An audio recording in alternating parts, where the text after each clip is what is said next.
É evidente que, sem os preconceitos sociais pelos quais se deixa dominar, encontrar-se-ia sempre um trabalho qualquer que pudesse ajudar a viver. Mesmo deslocado de sua posição, mas entre as pessoas que não têm preconceitos ou que os deixam de lado, há os que estão na impossibilidade de prover as suas necessidades em consequência de doenças ou de outras causas independentes de sua vontade? Numa sociedade organizada, segundo a lei de Cristo, ninguém deve morrer de fome. Com uma organização social sábia e previdente, não pode faltar ao homem o necessário, senão por sua falta. Mas mesmo suas faltas, frequentemente são resultado do meio em que ele se encontra colocado. Quando o homem praticar a lei de Deus, terá uma ordem social fundada sobre a justiça e a solidariedade. E ele mesmo também será melhor. Livro dos Espíritos, questão 930. Boa noite, minhas queridas irmãs e meus queridos irmãos. Estamos mais uma vez aqui para vibrar, partilhar e fortalecer com a presença de nosso Mestre Maior, Jesus Cristo, que Ele esteja nesse momento e em todos os outros dias de nossas vidas. Para que a gente possa continuar com essa conversa, nós vamos convidar o Elber a participar conosco. Vamos lá ver o Elber. Está conectando. Oi, Elber. Olá, boa noite. Boa noite, amigas e amigos. Muito bem-vindos à nossa live do dia 3 de abril. Boa noite, Priscila. Boa noite, Elber. Elber, para a gente começar a conversar sobre solidariedade e o Evangelho, a gente também pode ver no Livro dos Espíritos, na questão 685,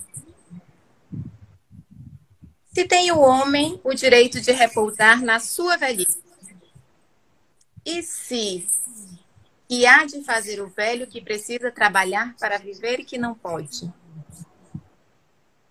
Como que a gente pode ver isso? Muito interessante essa questão que você traz, porque logo em seguida a espiritualidade vai ser taxativa ao afirmar que o forte deve trabalhar com o fraco. Né? Ele leva em conta aqueles em que falta ali uma rede social, como uma família, ou outros membros que possam prover esse apoio, que possam prover essa condição. Aquele que tem recursos que se considera mais forte, né, seja eles materiais, seja eles morais, devem trabalhar por esse que é mais fraco. No final dessa questão, ele ainda diz que a providência, né, ela trabalha para que os hábitos da humanidade vão permitir que a gente passe de forma menos penosa pelos dias difíceis que são inevitáveis. Ora, ele já está colocando naquela época que haveríamos de passar por dias difíceis. Mas, já desse ponto colocado, se o forte trabalha pelo fraco, a gente vai passar de uma forma menos penosa. É interessante, Priscila, lembrar o próprio conceito de solidariedade. Aquele que se identifica com a dor do outro, né, que é solidário. E também o termo sugere uma solidariedade recíproca. Tudo isso que a gente pretende ver nessa noite, nessa nossa live, vai circular em torno dessa reciprocidade, onde um cuida do outro na sua necessidade, onde tem a mais, onde pode prover mais.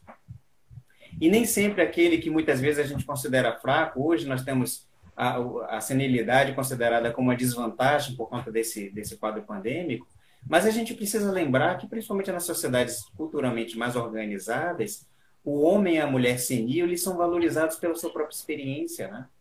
E a sua experiência remete ao jovem inexperiente em sabedoria, em aconselhamento, em temperança, as qualidades que lhes faltam justamente para você ter uma sociedade harmônica e bastante viável, né? Tá. A Alane, Elber, está pedindo que você fale um pouco mais próximo do microfone ou mais alto. Ok. Tá? E outras passagens, Elber, do Evangelho, nós também vemos essa questão do se colocar no lugar do outro, né? No próprio Evangelho segundo o Espiritismo, no capítulo 16, no item 12, o emprego da riqueza, a gente pode ver alguma passagem sobre essa questão de se colocar no lugar do outro. Para quê? Para que a solidariedade ela seja fraterna diante da escolha que a gente vai fazer. Não se pode servir a Deus e a mamon. Muito interessante. A gente encontra, né, se a gente considerar os 8 livros, os 7 livros publicados por Kardec, mais obras póstumas, né, em 1890, a gente vai encontrar esse termo solidariedade 60 vezes. Mas no Evangelho segundo o Espiritismo só aparece 9. 9 para 60 a gente vai pensar, poxa, mas então solidariedade, né? E a gente até discutindo o título dessa live. Não tem muito a ver, então, solidariedade e o Evangelho, muito pelo contrário, né? Até o final a gente vai ver como esse termo, essa condição, essa capacidade de estar conectado com o outro, gira em torno da mais importante lei que o Cristo trouxe para a gente. Né? A solidariedade, pelo contrário, ela está diluída em todo o Evangelho. Essa mensagem que você menciona, esse item 8, que vem do Espírito Protetor, que ele deu lá em Cracóvia em 1861, vai trazer justamente a importância de que a solidariedade fraterna impõe a todos que gozam das vantagens de uma vida social o cuidado com o outro. Né? Se nós não formos movidos pelo egoísmo, pela cupidez e pelo orgulho, nós poderemos fazer com que a gente tenha uma capacidade de manter a ordem social. Do contrário, se formos movidos pela cupidez, pelo orgulho, pela desatenção ao próximo, nós teremos justamente o efeito contrário, a desordem e o caos social. Só dando uma pausa para falar que o Alex Júnior está mandando um abraço para você. Opa, outro. Outras passagens também, Elber, e a mim me toca muito Mateus. Mateus, em alguns trechos, e aí a gente pode também... tem 2 aqui em especial. Muitos devem conhecer o da multiplicação dos pães, e esse é um trecho que fala da nossa solidariedade enquanto cristão, seguindo os ensinamentos de Cristo, e fala também da fé, o quanto a gente tem que estar empoderado no sentido de acreditar que nós somos seres solidários. Você está falando da fé, né? Um dos momentos em que o Cristo ele identifica uma das maiores manifestações de fé numa pessoa, você está mencionando justamente nesse capítulo 8, no versículo 5 de Mateus, quando o centurião romano ele se aproxima, o Cristo está numa recepção, está cercado de outras pessoas, e essa condição se aproxima dessa condição um centurião romano, bastante conduído da condição de paralisia do seu servo. Veja, ele é um homem de alta patente, que goza de privilégios, se aproxima de um homem cercado de uma população imensa, né? uma grande densidade ali, dezenas de pessoas seguiam o mestre, mas a gente vai ver nesse outro capítulo 14, né, da multiplicação dos pães, milhares de pessoas muitas vezes. E veja que coisa interessante, a compaixão desse superior, desse senhor, desse seu servo, né, faz com que ele vá até o mestre e peça ao mestre que o cure. E veja a humildade desse homem. Ele, na sua condição de homem das armas, provavelmente, ou não se sentindo à altura Veja, ele é considerado um centurião, mas não se sente à altura daquele que ele vê como o maior de todos, que é o Cristo. Diz: a minha casa, o meu telhado não é digna de tua presença. Basta que ordene como eu posso fazer com os meus e ele estará curado. É nesse momento que o Cristo diz: na Palestina, em Israel, não vi tamanha fé. Tá? É muito importante isso que você mencionou, porque o ato da fé, veja, é um ato de vontade. Ele precisou se deslocar. É natural que o mestre pudesse percebê-lo a qualquer distância. Se ele lá onde estivesse, tivesse emitido um pensamento, uma vibração, um pedido ao mestre pela cura do seu servo, mesmo que o mestre não tivesse manifesto às pessoas, ele o teria feito. Ele escutaria e o teria feito, pela fé que esse homem já tinha. Mas ele quis demonstrar isso indo até o local, demonstrando a sua humildade, sem nenhuma tentativa de demonstração, ele simplesmente o era.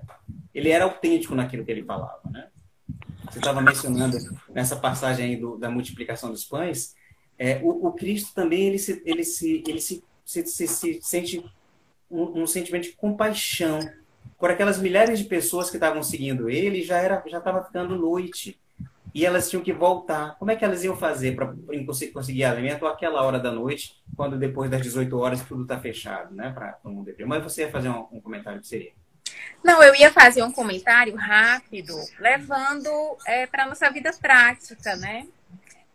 O centurião, ele se dirigiu até um local onde Cristo estava.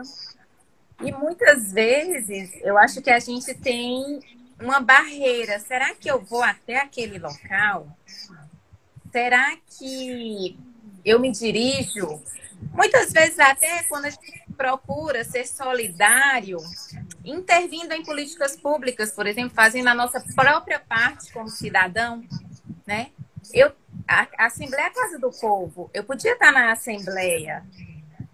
Será que a gente tem que desconstruir essas imagens e ver o quanto a gente pode colaborar enquanto ser humano, principalmente inspirados nessas passagens que o nosso mestre deixou para a gente, né?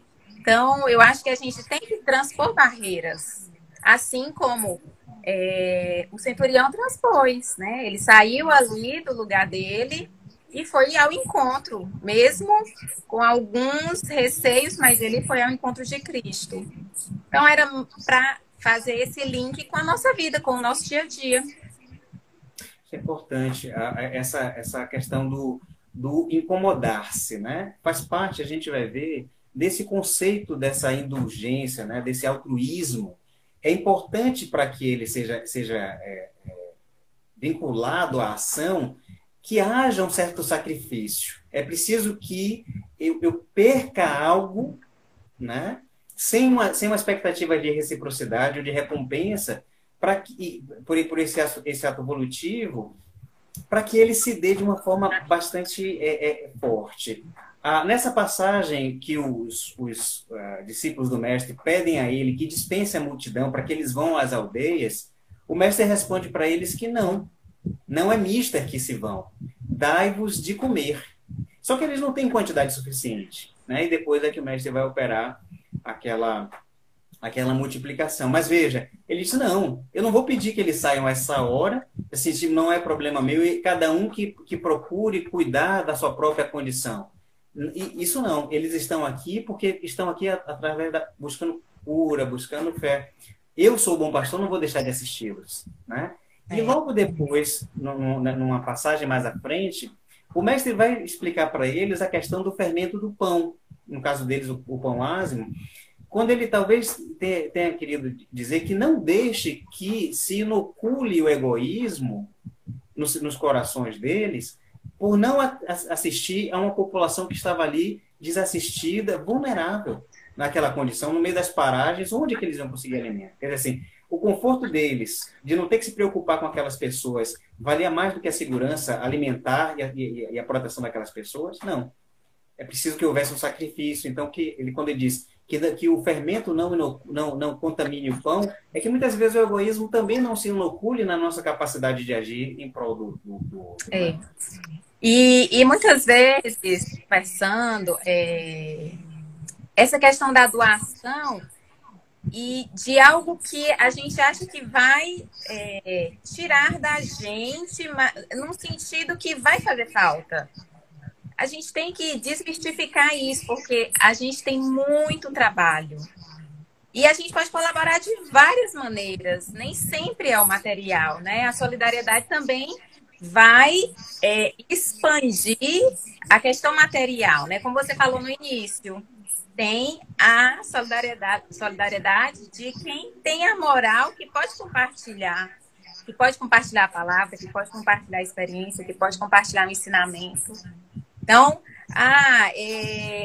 muita gente deve estar vendo várias campanhas para ajudar instituições, trabalhadores, pessoas vulneráveis, povos e comunidades indígenas, os catadores que fazem um lindo trabalho. Mas, Priscila, eu não tenho como ajudar monetariamente.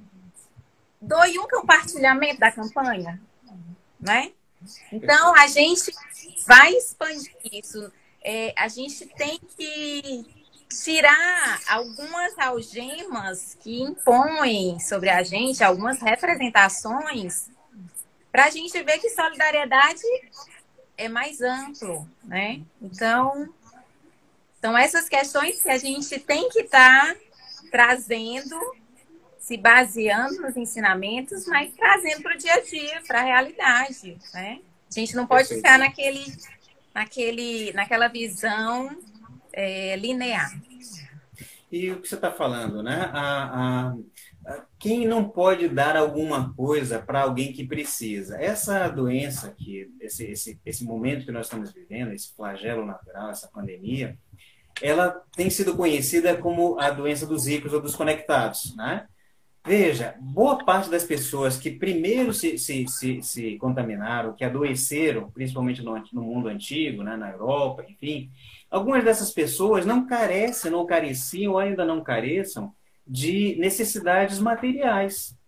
Mas veja o que impõe essa doença democrática, né? O que mais está faltando a maior parte de nós?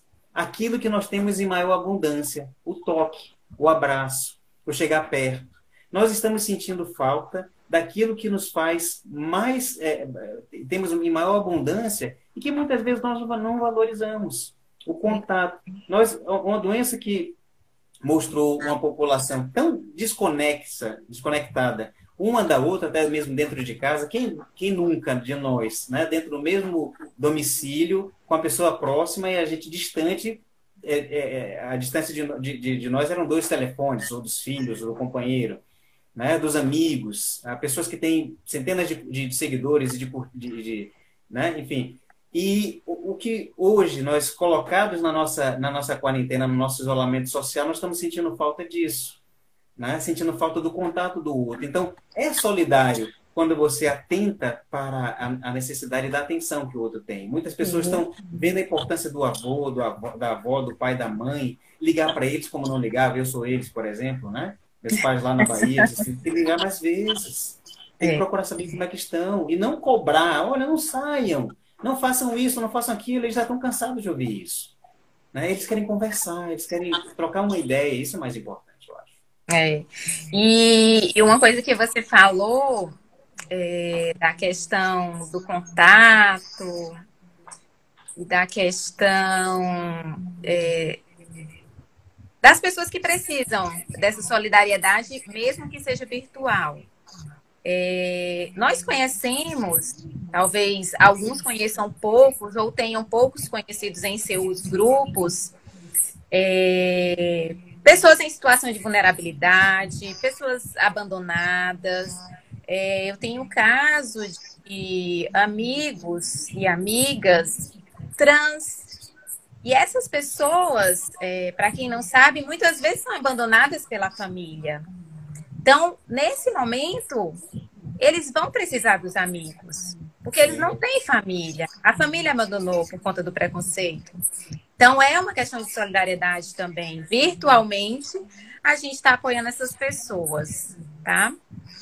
E aí, Elber, fica a grande pergunta, né? Tudo isso está movimentando muitas frentes solidárias.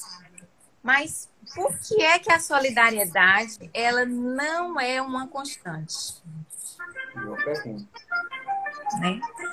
Então, fica essa pergunta para quem está aqui com a gente. Por que é que no nosso dia a dia, muitas vezes, a gente esquece de ser solidário, a gente prioriza outras questões que hoje a gente está vendo que dá para viver sem elas, né? Dá para viver sem elas. E aí, depois da gente ter conversado tudo isso, ter visto algumas passagens nas obras, a gente podia conversar um pouquinho sobre algumas evidências científicas. O que você acha? Interessante, interessante. Justamente a ciência que, depois de ter sido tão vilipendiada, né, pelos as séculas desses que dirigem os rumos do nosso país hoje, voltou a uma condição, né, de legitimar a busca da humanidade, como a gente tem visto na obra espírita, né? A ciência como um lugar de importância fundamental para o próprio progresso da humanidade.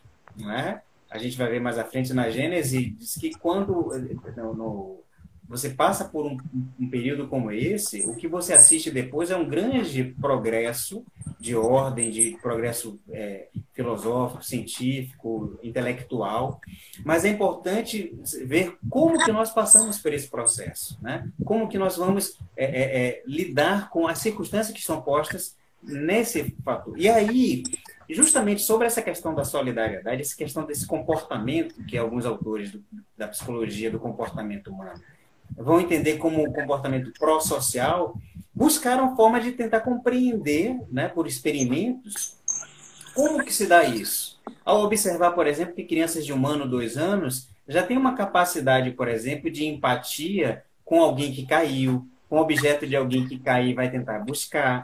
Né? Então, como é que se dá? Há uma dificuldade muito grande. A gente tem aqui um artigo da Angela Ochoa, em que ela traz alguns autores que tratam sobre essa questão, e eles colocam para esse comportamento pró-social a condição de que a ação de indulgência, essa ação solidária com o outro, ela seja movida por um sentimento inato, voluntário, que não busca recompensa nem reciprocidade. Mesmo que depois você possa agir em resposta a alguém que te fez um benfeitor, você possa fazer um bem, mas mesmo assim, esse movimento não deve ser pautado na recompensa daquilo que pode advir pelo bem feito. Tá? A dificuldade, justamente, dos experimentos é porque é difícil de você mensurar o que é subjetivo.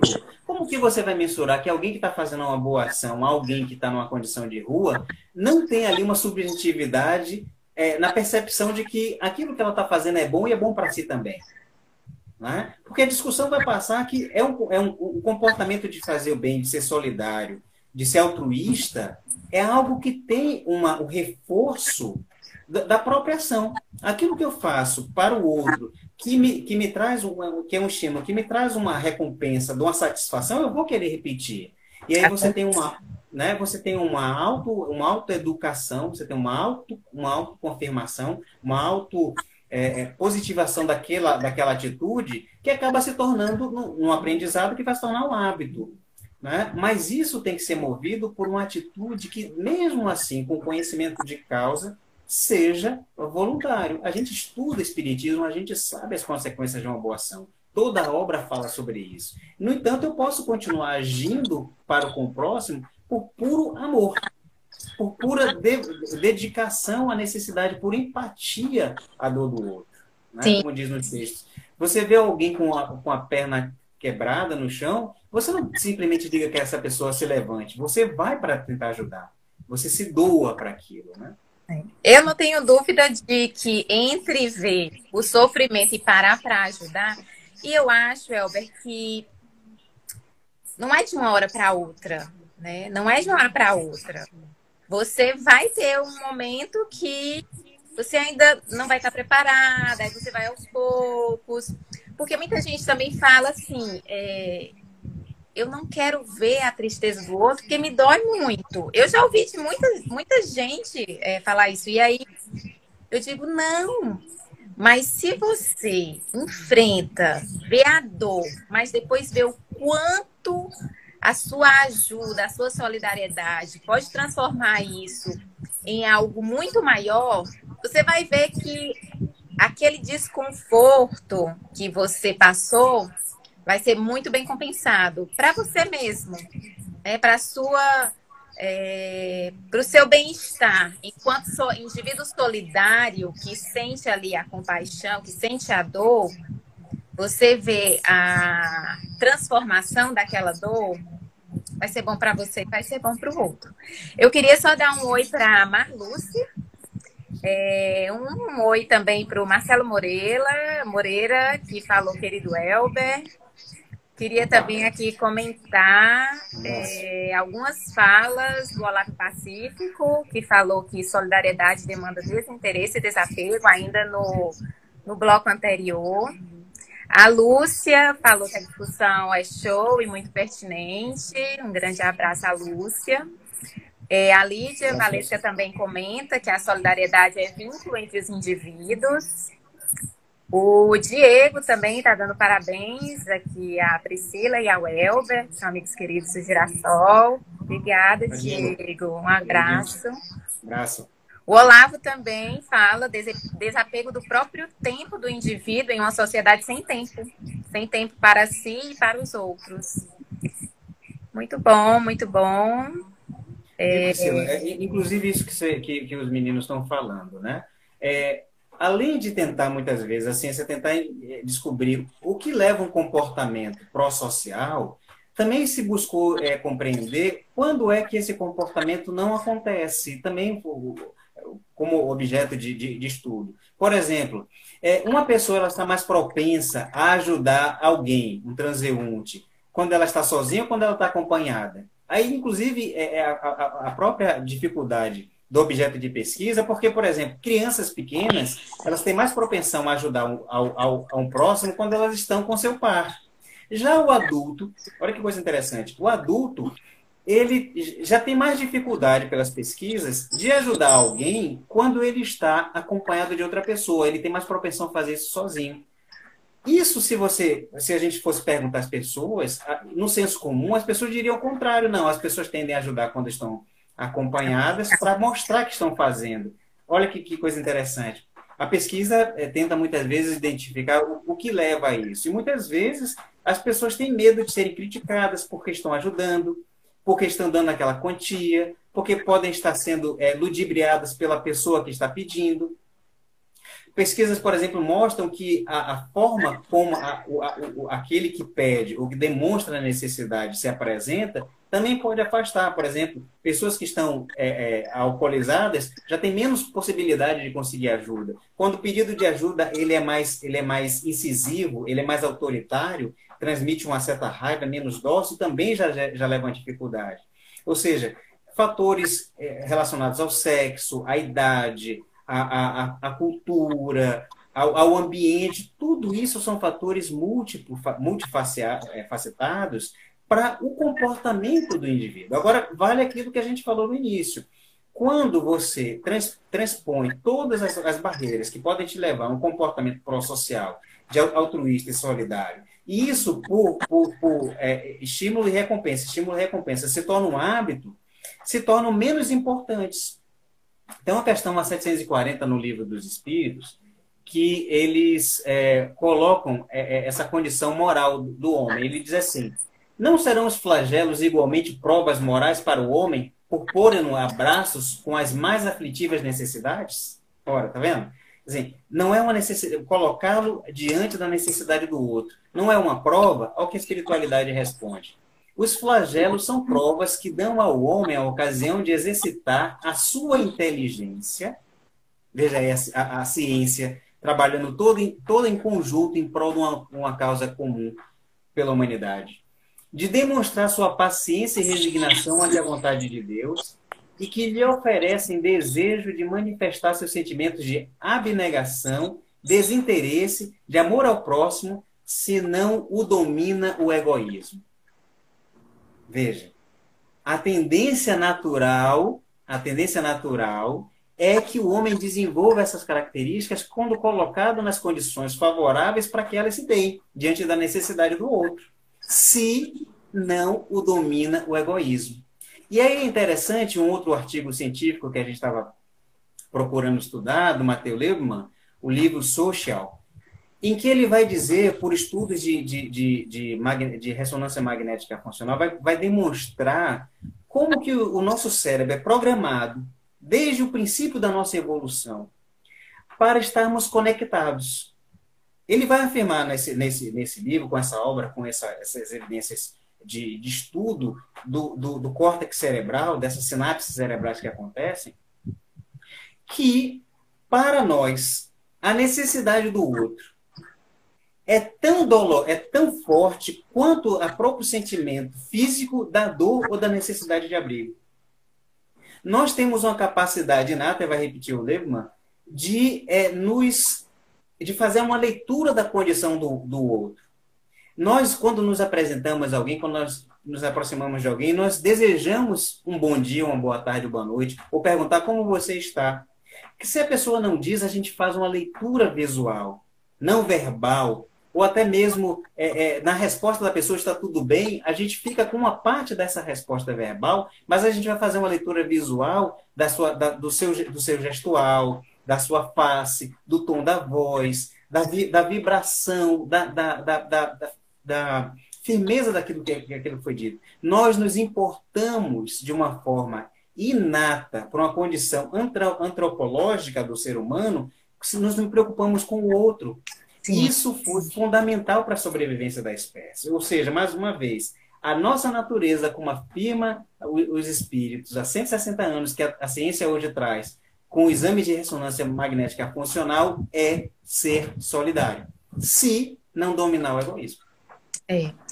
E a gente tem algumas passagens, alguns fatos que mostram e que os irmãos espíritas e quem tem curiosidade de conhecer algumas obras que nos mostram essas barreiras transpostas, né? Tem o caso do Lar da Caridade, que é o Hospital Fogo Selvagem, né? Da Bocida lá de Uberaba. Exatamente, da Bocida de Uberaba. Então, ela transpôs uma barreira quando ela chegou e falou, né?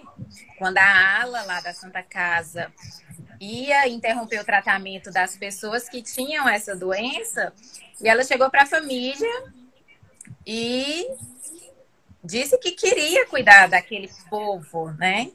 E a família não concordou, mas ela transpôs isso, né?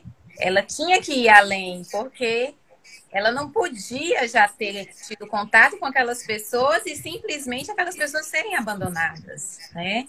Então, quando você fala que a nossa continuidade, a continuidade da humanidade depende de cada um, para o que cada um está para o outro, são essas questões que a gente tem que entender, porque se não fosse ela, o que seria desses indivíduos, né? Então, a gente tem esse exemplo. Tem um outro exemplo que talvez você queira comentar, mas eu acho que a gente podia parar aqui só para dar uns alôs para algumas pessoas que entraram depois. A Flávia Yuli está parabenizando a iniciativa, a Bárbara está dando um oi. Opa. A Alane está lembrando aqui do Ágora Espírita de Recife, ela está mandando um abraço e a gente compartilha o abraço da Alane. O Gustavo Brígido também entrou e está dando parabéns pela iniciativa. Obrigada. E o Alex, ele coloca aqui o seguinte: Elber, você não acha que o movimento espírita confundiu em algum momento o significado de solidariedade, caridade, assistencialismo e promoção social? Olha que pergunta muito boa. Alex, a sua pergunta é extremamente pertinente, né? Mas se a gente ficar no âmbito, é porque você teria que ver um estudo de casuística para ver onde se aplica, né? É difícil você fazer generalizações sobre esse aspecto sem que você analise em que condição isso se deu. Por exemplo, esse exemplo que a Priscila estava colocando, da Borcida, trabalhou até 95 anos, ela chegou a ser presa.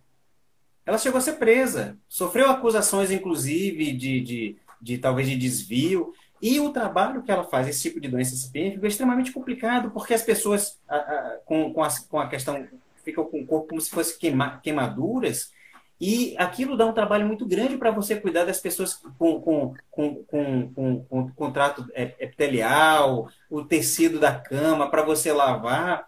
E apesar de todas as acusações, o próprio Chico, inclusive, chegou a ser acusado, né? Não vai haver quem queira, de fato, fazer qualquer tipo de promoção pelo bem do próximo que fique totalmente isento de algum julgamento, ou até mesmo, né, em alguns casos, possa ser desvirtuado por algumas facilidades ou por algumas coisas que são pouco convenientes. Mas nessa conversa que nós estamos tendo, nós estamos tentando buscar a essência do que importa ser solidário. Quando o termo, colocado tanto na pesquisa do comportamento social, né, quanto na questão ética moral que a gente possa ter, tanto pela filosofia quanto pelo espiritismo, se diz que quem age dessa forma, para estar imbuído dessa condição, não deve ter nenhum sentimento ou busca de recompensa. Então, a necessidade do outro, naquilo que cabe ser atendida, lógico, respeitando-se todas as condições. O próprio Cristo, para curar e para ajudar, ele observava as condições em torno. Para curar alguém, ele perguntava, ele questionava da pessoa se tinha fé. Ele não simplesmente saía curando, né, de forma indiscriminada. Exatamente, indiscriminada. Né? Havia um quê que fazia com que determinadas pessoas estivessem suscetíveis à cura. Nem todo mundo foi curado. Né? Algumas pessoas tiveram que se aproximar e tocar na bainha da sua vestimenta para sentir o hálito de cura, né? O magnetismo de cura. Mas o que importa é na posição da pessoa, do indivíduo. A gente não tem como analisar de forma coletiva sem entrar em casuística. Mas a gente tem que perceber o seguinte: o indivíduo que está imbuído da compaixão pela dor do outro, ele está lidando com algo que é inato, é da natureza humana. O que vai fazer com que ele se desvie disso? Quais são os fatores que vão fazer com que ele se desvie disso? São fatores, são multifatoriais. Mas a condição é de solidariedade. Não tem como eu ver a dor do outro e não sentir um impulso de fazer algo por isso. Eu posso não fazer, por N motivos, mas a minha natureza humana me leva a isso. Okay. Como eu sou livre, eu posso não cumpri-la pelo egoísmo, por outras condições, mas agir pela dor do outro, isso é inato. E toda vez que alguém se prontificar a ajudar o outro de coração puro, estará fazendo bem. Sim. Estará fazendo bem. Com respeito às condições de cada um, né? Isso. E aí eu queria deixar para vocês, a gente vai colocar aqui o nome da obra que o Elber citou, que é Social, e o autor, tá? Para quem tiver interesse, buscar. O Olavo, ele coloca aqui um trechozinho, e aí com esse trecho eu também queria fazer um questionamento para que a gente também refletisse. Ele coloca: a conduta moral leva à prática do bem sem consideração de vantagem pessoal.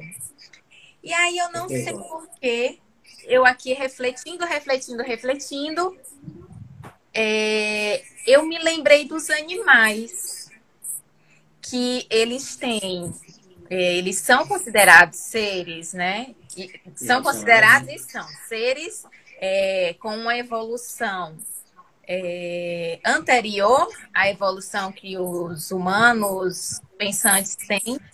E aí eu coloco: por que que os animais eles estão mais alinhados com as leis da natureza? por mais entre eles, né, a gente vê que eles cumprem. A gente tem aquele filme do Mowgli, que é um filme, um livro, uma obra muito antiga, mas que é filme mais recente, e aí talvez acabe sendo mais fácil para algumas pessoas ver. Mas ele mostra ali o quanto há um atendimento das leis da natureza e que a gente, muitas vezes, mesmo sendo mais evoluídos, a gente esquece de estar interagindo, compactuando, sendo parte da natureza. O cachorro aqui, eu dou bronca na Sansa e depois ela tá balançando o rabinho, então ela me perdoou, enfim. Mas a gente podia ficar com essa reflexão, né? E aí essa obra que você falou, ela consegue nos evidenciar que a gente tem essa intuitiva da solidariedade e o que é que vai nos desvirtuando, né? A gente, quando criança, conseguia agir de forma solidária. E a gente vai crescendo e a gente vai vendo que a gente vai se afastando em alguns momentos.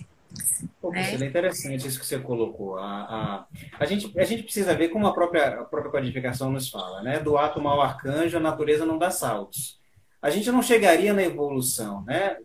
Desse primata evoluído, desse mamífero evoluído, num salto.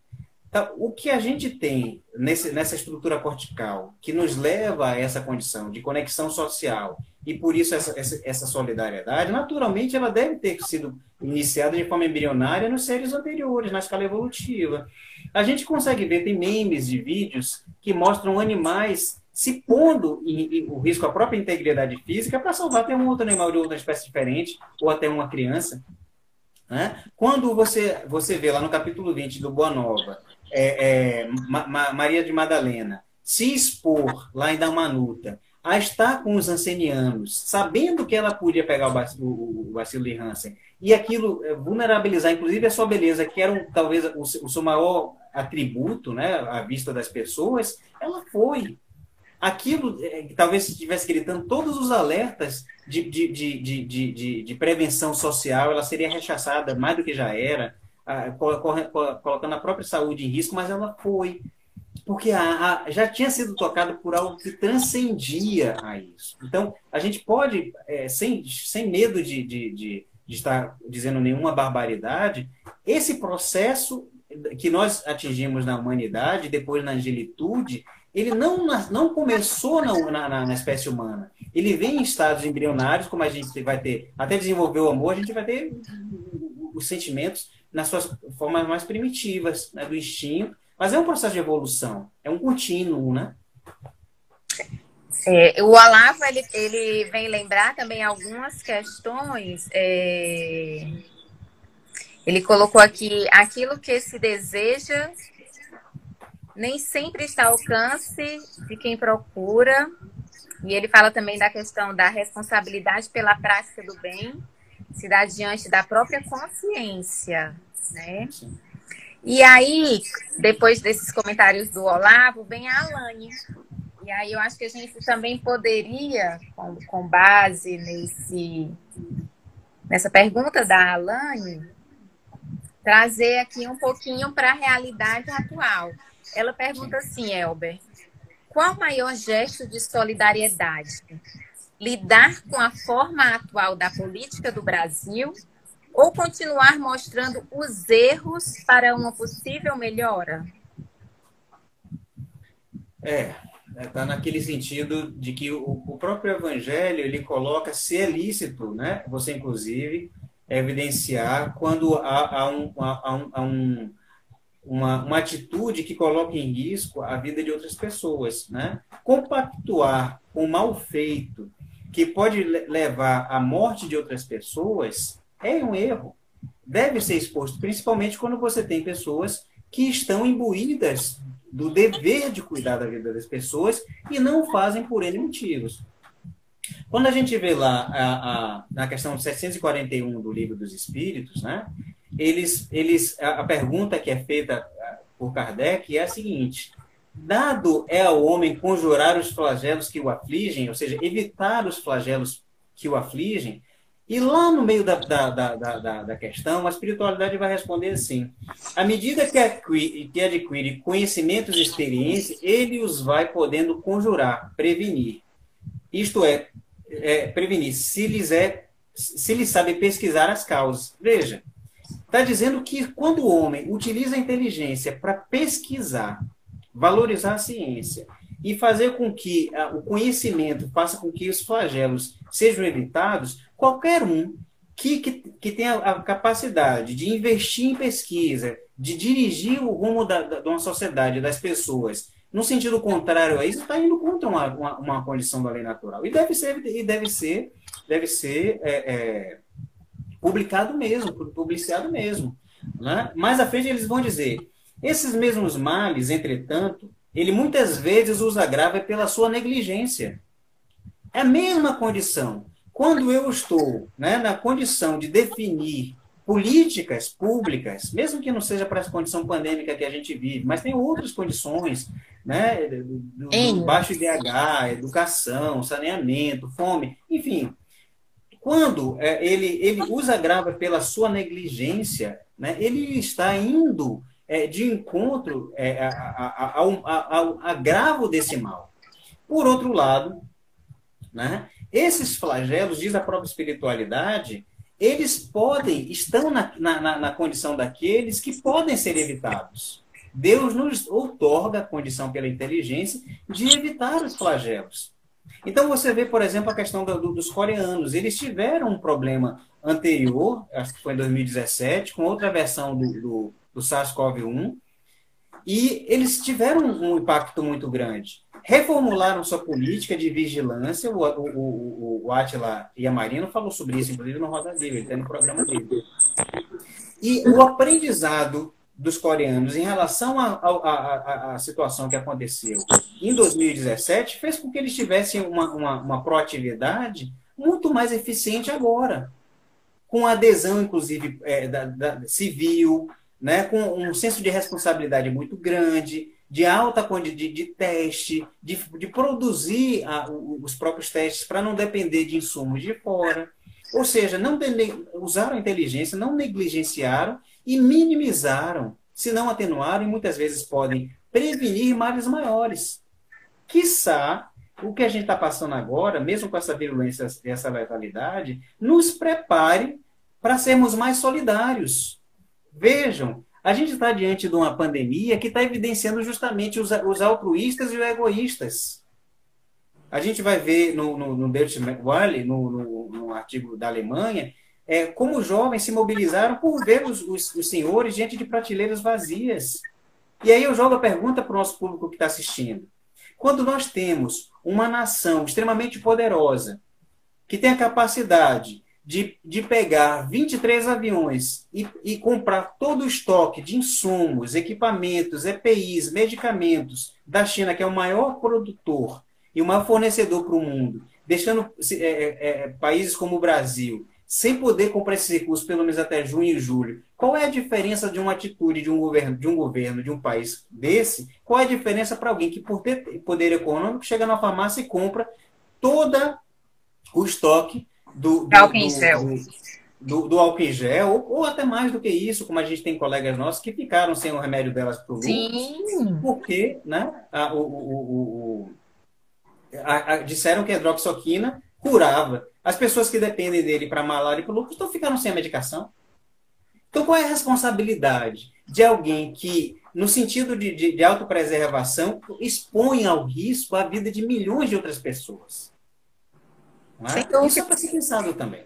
Sem dúvida. Sem contar, você fala de nações poderosas, mas a gente também fala de indivíduos poderosos, né? Que conseguem hoje alugar um navio, alugar uma embarcação, ficar em alto mar, não ter contato com ninguém, ter abastecido lá o seu meio de confinamento de tudo. E, enquanto isso, talvez essas pessoas exijam dos trabalhadores que estão consigo no dia a dia sair de casa e se expor, né? Então, são questionamentos que a gente tem que refletir, que instigar nossa solidariedade. Às vezes dá uma inquietação, né? Ah, mas será que eu posso comprar só 5 vidrinhos de... Não, vamos comprar só um, né? Isso. Porque... Eu queria trazer uma leitura rápida de como Simão Pedro, que tinha negado o Cristo, né, 3 vezes, lá na Casa do Caminho, a gente vai ter lá no capítulo 3 do Paulo Estevão, como que aquele coração foi tocado e qual era o desejo do Cristo em relação a isso que a gente está falando. Como que ele estava colocando ali na prática, na Casa do Caminho, o exercício do entendimento que ele teve da maior lição do Mestre. Foi quando o Gesiel, ainda Gesiel, né, que viria a se tornar Estevão, estava chegando, estava machucado, ele tinha curado aquele procônsul, né, no barco. O único que quis curar o procônsul, acho que era Marcos, se não me engano o nome dele, ou era Paulo. Acho que era Marcos. E estava adoentado, e o único que se dispôs a ajudar ele foi Gesiel, acabou adoecendo e foi abandonado. Foi quando alguém pegou ele na margem e levou ele para a Casa do Caminho. E quando eles estavam chegando, veja como é que eles foram recepcionados e qual foi a fala de Pedro para Tiago, que também conviveu com o mestre. Mas veja como o Pedro entendeu o que o mestre queria que nós fizéssemos com o próximo. Como sintetiza tudo isso, essa questão do amor ao próximo. Diz assim, Tiago estava dizendo que era quase impossível que eles pudessem acolher mais aqueles outros 2. Ele disse, estamos com 49 doentes acamados. Pedro esboçou um sorriso generoso e obtemperou, ora, Tiago, se estivéssemos pescando, seria justo nos eximíssemos desse ou daquele dever que exorbitasse a esfera das obrigações, inadiáveis de cada dia, junto da família cuja organização vem de Deus. Mas agora, o Mestre nos legou o trabalho de assistência a todos os seus filhos, no sofrimento. Presentemente, nosso tempo se destina a isso. Vejamos, pois, o que é possível fazer. E o bondoso apóstolo adiantou-se para acolher os 2 infelizes. Mais à frente, um pedacinho que ele evidencia o tamanho da dificuldade que eles enfrentavam, talvez como Vocida, em condições ainda mais dilatadas. Era por esse motivo que a residência de Pedro, veja, assim como Lídia tinha feito, Pedro colocou a própria residência dele, aquela residência onde, quando o Cristo recebia a Madalena e disse para ela que cuidasse dos filhos das outras mães, foi quando ela se tornou, despertou para, lá no futuro, cuidar dos ancenianos, e ele olhou ela com um olhar gélido, Pedro transformou a própria residência nesse lar e diz, a doação de vários amigos do caminho regurgitava de enfermos e desvalidos sem esperança. Eram velhos a exibirem úlceras asquerosas, procedentes de Cesareia, loucos que chegavam das regiões mais longínquas, conduzidos por parentes ansiosos de alívio. Alívio de quê? De se ver livre dos seus loucos, dos seus dementados. Jogava lá. Crianças paralíticas da Idumeia, nos braços maternais. Todos atraídos pela fama do profeta Nazareno, que ressuscitava os próprios mortos e sabia restituir tranquilidade aos corações mais importunados do mundo. Veja como é que ele termina esse pedaço. Trazer tranquilidade aos corações mais importunados do mundo. O que Madalena levou aos ancenianos não foi cura, ela não os curou da ranceníase. Ela levou tranquilidade, ela levou solidariedade, ela levou conforto. Talvez o que mais nós precisemos nesse mundo de tantas diferenças, de egoístas e altruístas, seja de solidária compaixão pelo sentimento do outro. Quantas pessoas estão sofrendo nesse isolamento? A gente, às vezes, só precisa de atenção. É como a gente pode, muitas vezes, evitar as pessoas que estão pensando em cessar a vida apenas escutando. Atenção. Todo mundo pode dar muito sobre isso. É rico em abundância. Sem dúvida. Elber, a gente está chegando no final. Nós temos 6 minutos. E aí eu queria falar um pouquinho aqui das discussões que estão tendo. Muito interessantes. Dá para ler alguma delas? Já, sim, vamos lá. O Lindenberg está mandando uma boa noite e só conseguiu entrar agora. Seja bem-vindo, Lindenberg, não tem problema. O Alex está se despedindo. Obrigado pela companhia, Alex. O Eduardo Lima, ele fez uma pergunta: como podemos ser espíritas e não sermos solidários? Mas eu vou dar uma sequência nos comentários, que aí a gente faz um fechamento, tá certo? Perfeito, ótimo. O Olavo Pacífico, ele comenta sobre o produtivismo exacerbado e ele fala que esse produtivismo impregna a sociedade de nosso tempo, nos levando a uma asfixiante produção de tarefas no mundo do trabalho, né, e que isso atingiu todas as áreas do trabalho, inclusive a área da saúde. A Lídia pondera que foi interessante trazer o trecho do Paulo Estevam. O Lindenberg, ele conversa com o Olavo e ele diz que é verdade, além do produtivismo, ainda tem o capacitismo, ambos aliados ao capitalismo, que sufocam as vidas. E aí o Olavo fala, infelizmente a saúde ficou desumanizada no tratamento em muitos casos, coisa que esta pandemia veio resgatar através do trabalho solidário de muitas pessoas, ajudando os profissionais de saúde. O Lindenberg lhe parabeniza, fala que é perfeito, agradece. A Sandra também fala que foi muito esclarecedor, amor, gratidão. Nós também temos gratidão por toda a vibração que vocês emanaram nesse momento. Foi isso, Elber. Eu faço as minhas considerações finais respondendo com outra pergunta, né, que eu acho que foi o Eduardo que trouxe, me corrija se eu estiver equivocado. Como Sim. pode ser espírita sem ser solidário? Foi isso que ele falou? Isso. Pronto. Eu perguntaria de outra forma, ou responderia talvez de outra forma. Se fosse possível ser espírita sem assimilação da obra da codificação. Porque se você ler a obra, como a gente estava demonstrando, não só no Evangelho, mas em toda a obra, a gente passou por Gênesis Livro dos Espíritos e todas as outras obras de Kardec, né?